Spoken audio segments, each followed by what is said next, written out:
গ্রামাঞ্চলে অনেক শুনেছি যে আমরা ভূতে ধরেছে তাকে, যে কলসি নিয়ে দৌড়াচ্ছে, এটাও কিন্তু একটা আশ্চর্যজনক বিষয় এই যে ধরনের অনেক ঘটনাই আমি শুনেছি। আবার অনেকে বলে যে মৃত আত্মা ফিরে আসে। হ্যাঁ হ্যাঁ হ্যাঁ তো এরকম অনেক ঘটনা শোনা যায়, গ্রামে গঞ্জে এখনো শোনা যায় যে কোনো মানুষ যদি নিপীড়িত হয়, অত্যাচারিত হয়, তো বা আত্মহত্যা করে, তো তারপর সেই আত্মা নাকি পুনরায় ফিরে আসে প্রতিশোধের জন্য। তো আমার মতে আত্মা তো শাশ্বত, চিরন্তন, এটা তো আমরা সকলেই জানি। একটা শাশ্বত সত্তা, সীমাহীন সত্তা আত্মা। তো আত্মা হচ্ছে দু রকমের, একটা হচ্ছে জীবাত্মা আর এক হচ্ছে পরমাত্মা।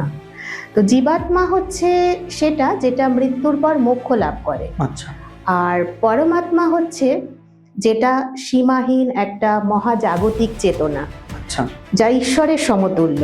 আচ্ছা তো জীবাত্মা তো সকল জীবের সঙ্গেই থাকে, আর পরমাত্মা থাকে তারও অনেক গভীরে।